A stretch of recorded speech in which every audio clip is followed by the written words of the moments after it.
Visão Carioca no ar, vamos falar aí do jogo do Vasco que perdeu mais uma em São Januário. Torcida tentou invadir o gramado, rojões, fogos, muita briga lá em São Januário. O Vasco perdeu aí a sexta derrota seguida, é muita coisa. Permanece aí com 6 pontos, penúltimo colocado, de 33 pontos disputados, apenas 6 pontos. É lamentável. Vamos ver o que a bancada ESPN comentou sobre esse jogo. Daqui a pouco eu volto para falar com vocês, vamos ver. Nesse gol aí, do Goiás. E o Goiás venceu o Vasco por 1-0. E aí a confusão já tá rolando lá em São Januário. A gente já tá mostrando as imagens para vocês. Os torcedores estão revoltados, jogando copos, jogando também sinalizadores no campo. E já teve, inclusive, confronto da polícia com alguns torcedores ali mais exaltados, tá, fãs de esportes? Fala, Zupa, tudo bem? Boa noite. Tudo bem, Marcela? Boa noite, Donan, boa noite, fã de esportes. Um jogo que parecia um jogo de mata-mata, sabe? Um jogo, aqueles jogos finais do Vasco da Série B para ver se sobe ou não sobe. Sei. Um jogo tenso, com uma carga dramática desde o princípio. E isso foi muito visível na intranquilidade dos jogadores do Vasco. Foi muito visível em tomadas de decisão equivocadas dos jogadores do Vasco, muito pressionados por todo momento. O Vasco teve instantes, até com algum volume de jogo, com chances criadas, tentando pressionar a equipe do Goiás, mas a impressão que dava era que quanto mais o tempo passava e o Vasco não conseguia resolver os seus próprios problemas, o Vasco flertava com o perigo, né? E foi flertando, no segundo tempo não sustentou uma atuação de mais imposição como foi no primeiro tempo, mesmo com as suas dificuldades, e aí sofreu o gol do Morelli numa falha do Léo Jardim, e aí o drama virou gigantesco, o Vasco pouco conseguiu reagir, e a gente volta a observar imagens horríveis, né? Horríveis de uma praça esportiva, onde os jogadores têm dificuldade de chegar ao turno do vestiário mais uma vez. Parece que o que a gente vê e conversa e fala e reclama e protesta também contra esses torcedores, parece que serve ao contrário. Parece que eles querem fazer igual o que eles viram ontem lá na Vila Belmiro. E é isso que a gente está vendo, mais confusão lá em São Januário. Fala, Dona, tudo bem? Boa noite, bem-vindo ao Sport Center. Falar um pouquinho sobre esse jogo e também sobre os protestos da torcida. Mais uma vez, a gente imagina que em breve a gente vai ver São Januário interditado também. Boa noite, Marcela. Boa noite, Zupac. Boa noite, ao Fã de Esporte. Olha aí, ó, querendo quebrar. O que a gente falou ontem, né? O mesmo trio, né? Vai repetir o programa. A gente vai falar novamente hoje, né? Isso aí é criminoso, né? Não é inteligente, porque está prejudicando o Vasco. A situação já é muito complicada esportivamente, né? Porque a torcida do Vasco está machucada nos últimos 20 anos, né? Por conta de administrações que lesaram o clube. A gente entende o sentimento, mas isso aí é jogar contra o clube. Isso aí é prejudicar o próprio clube. E a sequência que já é muito complicada. Falando sobre o jogo, se a gente analisar friamente, o Vasco fez um bom primeiro tempo. Sim, primeiro tempo de imposição, né, marcando alto, não deixando o Goiás jogar, criando boas oportunidades. Teve o gol, né, que acabou sendo bem anulado, mas a gente viu um time bem estruturado no primeiro tempo. Mas sempre muito tenso, porque é um contexto de muita tensão. O Vasco tem esse fantasma eterno Eterno não, nos últimos 20 anos ele tem esse fantasma eterno de tentar escapar do rebaixamento. E agora é muito complicado. Sabe qual era a média de idade do time do Vasco hoje em campo? Qual? Cerca de 23 anos. É um time muito jovem, talvez o time mais jovem do Campeonato Brasileiro, sentindo muito peso de tudo o que está acontecendo. Agora são 6 derrotas seguidas na temporada, são 10 jogos sem vencer e o time completamente afundado numa zona do rebaixamento. O Vasco vai precisar de uma sequência positiva, praticamente 3 rodadas para sair da zona do rebaixamento. Isso caso os outros não pontuem. Exatamente. Pensando nos adversários não pontuando. E, aliás, a rodada foi uma rodada que o Goiás, num confronto direto, venceu dentro de São Januário, o Corinthians venceu, né? O Bahia venceu o Palmeiras, foi uma rodada muito ruim. O que eu posso dizer é, não dá mais, eu acho, para a sequência do trabalho do Barbieri. Acho que o Barbieri, ele montou alguns pontos positivos, principalmente ali no Campeonato Carioca, mas isso foi se perdendo. Hoje eu acho que é um técnico perdido. Hoje, no segundo tempo, foi muito mal, principalmente quando ele tira o Marlon Gomes, que era um dos melhores jogadores do Vasco no segundo tempo, até o segundo tempo. A partir dessa mudança, o Goiás começa a ganhar um pouco mais de confiança e chega ao seu gol, né? E ainda tem muito azar também, né? Porque você tem a falha do Léo Jardim, que em vários momentos já salvou o Vasco nesse Campeonato Brasileiro. Então, assim, para ser muito sincero, é um roteiro de rebaixamento que a gente está vendo. É um roteiro desesperador para o torcedor do Vasco, que vai caminhando, né, dessa forma e sem perspectiva de melhora para a sua 6ª Série B.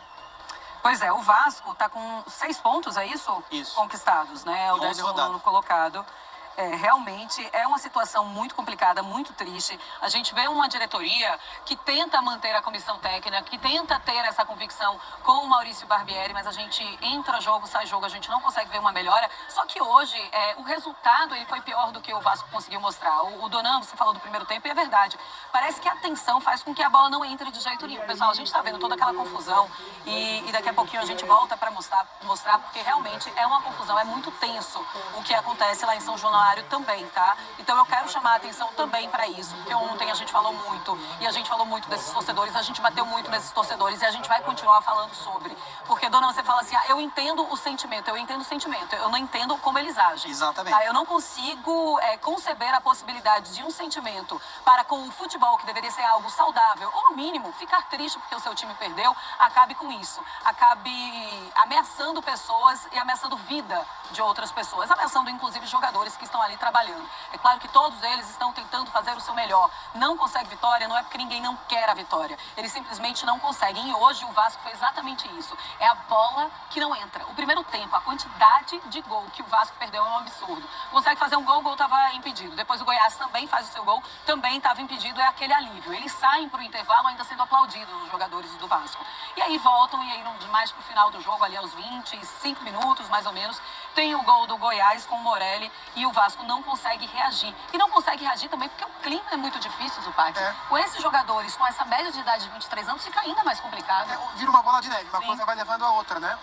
E no primeiro tempo, mesmo no primeiro tempo, quando o Vasco foi melhor do que o Goiás e poderia ter saído com um placar favorável no primeiro tempo, quando a gente fala o Vasco fez um bom primeiro tempo, fez um bom primeiro tempo dentro do seu padrão, dentro das suas próprias dificuldades e limitações, que era um Vasco que tinha dificuldade de articular, de criar, era um Vasco que chegava mais na força ou mais pelos cruzamentos, Só no primeiro tempo foram quase 20 cruzamentos do Vasco da Gama, porque é um recurso que o time tem do ponto de vista técnico e tático para criar suas jogadas.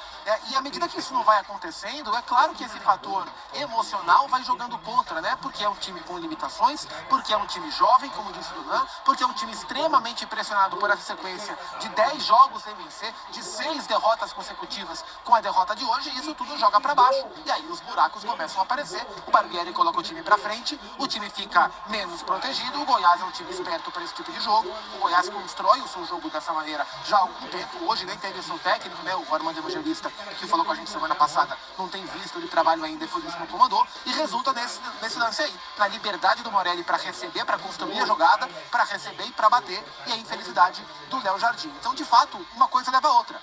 As fraquezas do Vasco, as limitações, o nervosismo, a pressão da torcida, o nervosismo ainda maior, um receio ainda maior, e resulta em mais uma derrota, e infelizmente, deveria parar aí, né, esse efeito cascata, mas infelizmente isso resulta em mais imagens, assim, profundamente lamentáveis que a gente vê no gramado. Assim.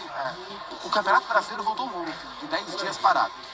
Nessa volta de campeonato, a gente já viu um time não conseguir chegar na cidade, no hotel, por causa de protesto violento de torcedores, de ameaça. O outro, depois do jogo, os dois times não conseguindo sair do gramado porque estava uma chuva de rojão dentro de campo. No jogo do Vasco, a gente já teve um boneco enforcando o CEO do Vasco, porque supostamente ele é rubro-negro, flamenguista, eu nem sei para que time que ele torce, isso não me importa, mas tinha um boneco enforcando, como tinha o boneco enforcando o Vinícius Júnior, e lá a gente achava um absurdo, né? E se é absurdo lá, é absurdo aqui, e agora de novo um time tendo que passar correndo no túnel, porque tá voando copo, tá voando morteiro para dentro do gramado, isso tudo em 2 dias de jogos, 2 dias de jogos, e de novo, né, o que a gente falou ontem, o que a gente fala hoje, a gente entende todo tipo de indignação que possa existir em um torcedor de futebol, mas eu acho que é preciso rever a relação que o torcedor brasileiro, em geral, tem com esse esporte. Porque a relação ela é muito maléfica, ela é doentia.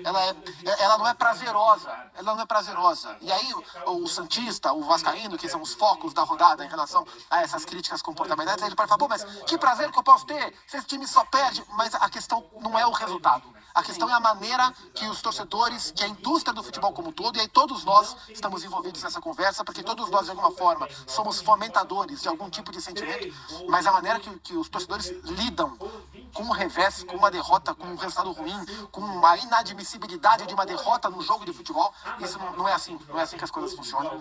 Acho que no caso do Vasco, houve, por parte da gestão do clube, uma venda de uma expectativa enganosa, e isso não para esse tipo de animal que faz isso, né? Pro vascaíno médio que está frustrado e que se comporta dentro da normalidade. Mas essa venda de uma expectativa falsa e ilusória nesse momento, ela gera uma frustração ainda maior nesse momento que já é ruim, né? Já é ruim. Nada que justifique, mais uma vez, atos profundamente lamentáveis que a gente vê em São Januário. Pois é, eu também fico preocupada com o que pode acontecer nas ruas, né, no entorno de São Januário, porque agora os torcedores eles vão ser rapidamente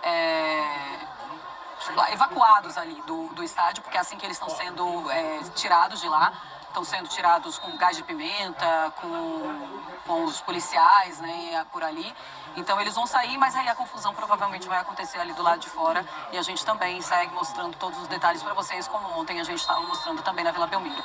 Gustavo Zupac estava fazendo aí uma ideia, né, uma linha de tempo de tudo que aconteceu de ontem para hoje no futebol brasileiro, ou de 2 dias para cá, porque teve ainda a história do ônibus do Corinthians, quando os jogadores do Corinthians não conseguiram descer para passar a noite lá em Santos. E se a gente for um pouquinho mais para trás, a gente já tem todos os protestos que falamos e que várias vezes repetimos aqui durante a data FIFA. Então era protesto de torcedor no Corinthians, no Fluminense, no Atlético Mineiro, no Vasco, porque também já teve lá depredação na sede do Vasco. Ou seja, é um relacionamento muito doentio desses torcedores que não é com o clube. Eles querem ter relacionamento com a vitória. E no esporte não se existe isso.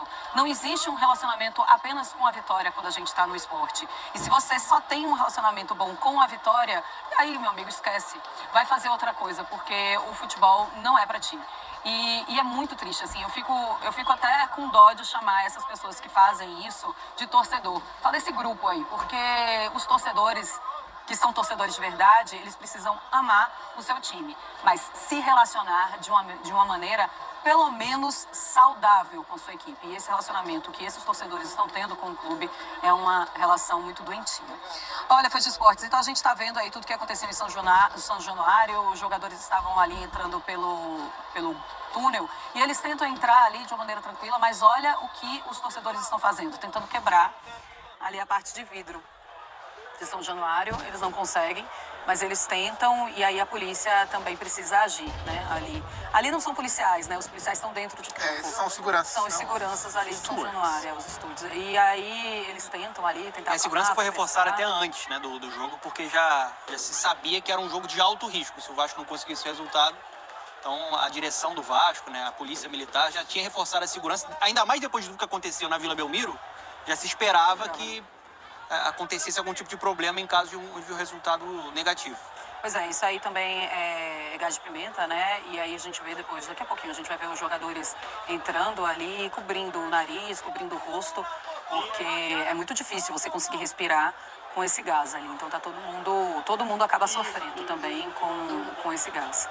Muito bem, os torcedores, então, eles foram dispersados em São Januário, já estão indo ao policial, né? Os policiais ali agindo para que eles saiam. E daqui a pouquinho a gente mostra também o lado de fora, tá? Gustavo Zupac estava falando... Fala, dona. Derrubaram um portão ali, né? São Januário. Eles derrubaram e aí os policiais estão dentro ali, eles conseguiram voltar. Depredar o próprio patrimônio. Um estádio que tem uma história linda, que tem os seus problemas, né, de acesso, de estrutura, de fato precisa de uma modernização, mas é um estádio que foi construído por sua torcida. Sim. E aí a torcida, não dá nem pra chamar de torcedor, né, quem faz isso, né, esses vândalos aí, estão jogando contra o próprio clube, contra a história do clube, que é uma história muito bonita e gloriosa, apesar do momento muito complicado. Então é inadmissível o que a gente está vendo. Agora o Vasco vai ser punido, vai jogar distante da sua torcida, a situação que já é complicada esportivamente no Campeonato Brasileiro vai ficar ainda pior. O que o Vasco tem hoje de realmente bom é a sua torcida, que tem feito um papel, assim, muito importante. A Série B foi lindo. Empurrado o Vasco, assim, muito mais alto do que o trabalho, de fato, interno do clube vem oferecendo, né? O clube merece. Pois é. É muito ruim isso. A gente tem uma tela, a gente inclusive já mostrou, vou mostrar de novo, os últimos 10 jogos do Vasco. A situação é realmente muito complicada. 10 jogos nessa temporada não teve nenhuma vitória, 3 empates e 7 derrotas, o aproveitamento é de 10%, com 8 gols marcados e 19 gols sofridos. Perdeu, então, as últimas 6 partidas disputadas. Sabe quando a gente vai ver ali a tabela de classificação e fica aquelas bolinhas vermelhas ali? É um monte de vermelho, é uma coisa absurda, realmente, o que o Vasco está passando. O Donan já disse que não vê mais saída para o Maurício Barbieri, Zupac. E por mais difícil que seja a gente falar que algum trabalho precisa ser interrompido porque não se tem mais saída, eu preciso te perguntar, deu para o Maurício Barbieri, não tem mais o que fazer o Maurício Barbieri no Vasco? É muito difícil a sustentação desse trabalho. Conforme a gente já falou aqui nas últimas semanas, dentro dessa sequência ruim, bem grande, bem ruim do Vasco, não fosse o Vasco uma SAF, o Barbieri já teria sido demitido antes, né? Fosse o Vasco um clube associativo, por toda a pressão que existe, o Barbieri já teria caído antes, talvez na derrota para o Flamengo, né? No totó que o Vasco levou do Flamengo naquele primeiro tempo, já teria acabado ali o trabalho. Mas por ser uma SAF, e aí eu acho que é um ponto positivo em linhas gerais, talvez não especificamente para esse ponto, mas em linhas gerais, é o tipo de organização, de administração que tenta se blindar do que vem de fora e que muitas vezes sustenta algum tipo de trabalho. A gente vê isso no Botafogo como um caso de sucesso, né? Como se blindar do que vem de fora, acreditando no processo, né? Na questão interna, na administração mais profissional e acreditando que o buraco que o clube se encontra hoje tem como ser revertido com o próprio trabalho. E o Botafogo é um exemplo de sucesso nesse tipo de caso. O Textor falava, olha, o Castro é meu sócio nesse projeto. E não adianta porque eu não vou demitir. E deu certo. No caso do Vasco, me parece um pouco mais difícil essa reversão pelo momento que o clube vive. Assim, é um time que as rodadas vão passando e o Vasco mostra muito pouco. O Vasco evolui muito pouco. E evoluía muito pouco, ou quase não evoluía, antes da parada para os treinos agora para a data FIFA. E agora, com esses 10 dias, esperava-se algum tipo de crescimento e também não veio, né? O primeiro tempo foi um pouco melhor, ok? Mas, em linhas gerais, o Vasco não avançou muito o seu padrão de jogo em relação ao pré-data FIFA. Então, fica muito complicado sustentar o trabalho do Barbieri com tudo o que se vê. A parte interna, como o trabalho é feito, a gente não tem como avaliar porque a gente não vê. O produto final não mostra nenhum tipo de evolução. E isso é muito preocupante porque o campeonato ele é muito complicado. É um campeonato muito difícil, é um campeonato que tem muito time embolado, times melhores do que o Vasco estão em uma zona próxima ao Vasco, isso quer dizer que eles têm uma margem melhor do que o Vasco de crescimento. Então, isso vale para todos, né? Esse campeonato especial, quem não ficar esperto não recupera, porque é um campeonato muito pegado. O que chama muito a atenção nesse caso, o que me chamou muito a atenção, foi uma entrevista recente que o Abel Braga, né, que é o coordenador técnico do Vasco, deu, acho que foi pro podcast do Theo José, né, essa entrevista, em que o Abel, ele rasga elogios pro Barbieri de maneira como se a gente estivesse falando do Luiz Castro, sabe, do líder do campeonato e não do Maurício Barbieri. Sendo que o trabalho é muito bom. Maravilhoso, uma coisa incrível, todo mundo gosta, os jogadores adoram, o que se treina, se faz no campo e etc e tal, só que o tempo passa, os jogos passam, agora os treinos vieram e as coisas não andam. Então fica muito complicado sustentar o Barbieri. Se ele for mantido, é por pura crença de que o que a gente não vê ainda pode surtir algum efeito lá na frente, mas se o trabalho for interrompido agora, os motivos são muito claros e acho que não é o caso de se chamar de injustiça. Definitivamente não é. Ô, dona, a torcida protestou muito contra o Barbieri, eles vaiaram, já estavam vaiando a diretoria desde o intervalo, desde da volta, né, do intervalo, e depois do jogo, olha como eles agiram com o Maurício Barbieri. Vamos mostrar.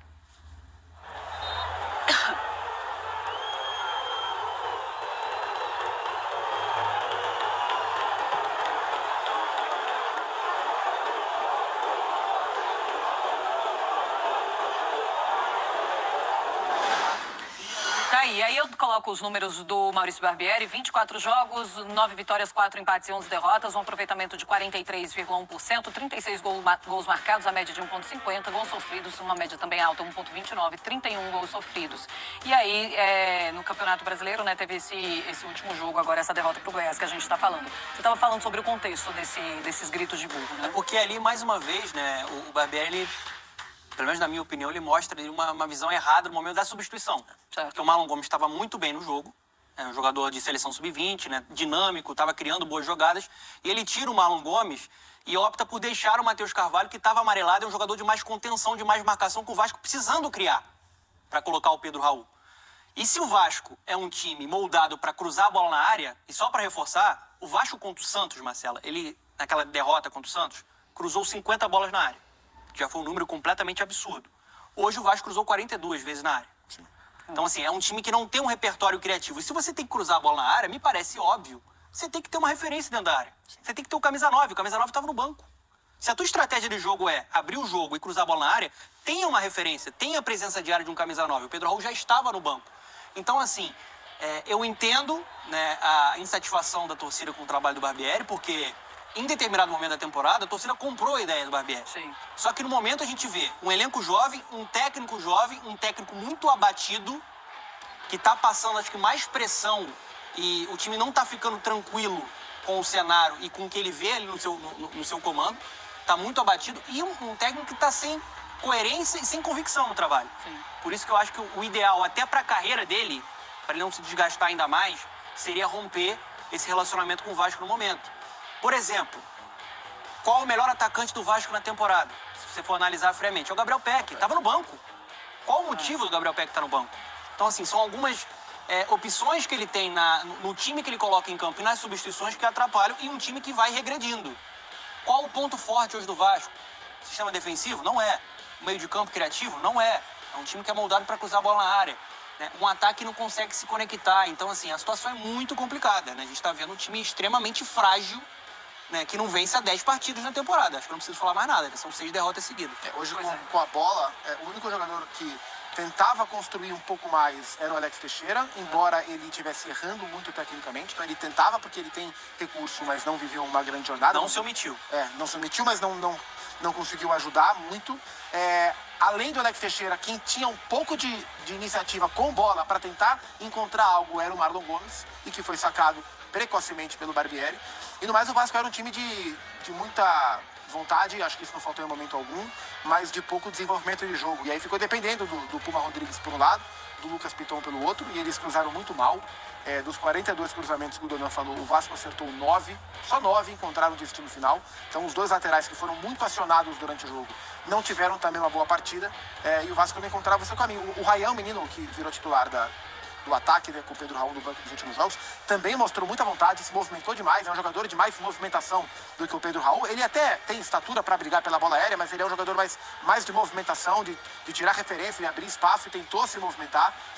Mas o Goiás também se fechou bem, o Tadeu teve uma boa jornada. O Tadeu é um goleiro para esse tipo de jogo mesmo, ele aparece nesse tipo de jogo. Sim. O Tadeu pegou muita bola, e a bola que foi no gol do Léo Jardim, ele não conseguiu pegar. Pois é, teve o gol do Andrei, né, que não foi, estava impedido, e a bola ainda bate na trave 2 vezes. Foi um choro danado. Aí entra, e aí ainda, beleza, entrou, aí o Andrei vai lá, e inclusive o Andrei levou o terceiro amarelo, ele tá fora. Ou seja, ele não joga mais pelo Vasco, né? Porque ele tinha mais uma partida, então como ele tá fora da próxima partida, já volta pro Chelsea. Então ele não joga mais pelo Vasco. Não deixa de ser mais um prejuízo, mas também é um Vasco que já estava aprendendo a jogar. Nunca teve ele muito presente ali, né? Nunca foi um jogador que o Maurício Barbieri pudesse contar. Além do Maurício Barbieri, tem que ir embora todo mundo do Vasco? O que é que tem que acontecer? É só o Maurício Barbieri, a comissão técnica inteira? O que é que a diretoria pode fazer nesse momento? A pressão é muito grande em cima do Luiz Melo, que é o CEO da SAF do Vasco. Do Abel também. E do Brax. E do Paulo Brax, que é o executivo de futebol. Mas a essa altura, você limpar a área do zero, assim, eu sinceramente não sei se é o mais indicado. Assim. Acho que o Vasco tem que encontrar correções de rota e não reformulação completa no meio de uma temporada, em uma temporada tão complicada, tirando as referências desse trabalho, por mais que o elenco não tenha sido montado da maneira mais equilibrada, por mais que o Vasco esteja se mostrando pouco competitivo no mercado atualmente, você simplesmente resetar a máquina completa agora, eu acho que pode trazer mais problemas do que soluções a essa altura da temporada. A questão é que, assim, o campo traz as piores respostas possíveis, o Barbieri merece ser contestado, a insatisfação é correta, só que o trabalho do departamento de futebol é um trabalho ruim. Até agora eu vejo, com todo respeito ao Abel Braga, declarações completamente fora da realidade, que irritam ainda mais a torcida. A 777, principalmente lá no início da relação, iludiu o torcedor, fez promessas que não foram confirmadas, comparações com o Flamengo, que tem uma capacidade financeira muito grande. Existe um processo dentro da SAF para você chegar a um nível competitivo. Não é da noite para o dia que isso vai acontecer. Isso ilude o torcedor. E eu acho que dentro da formação do elenco, alguns jogadores que dá para você questionar. Por exemplo, o Robson Bambu chegou, era titular, agora já é um jogador que está de lado.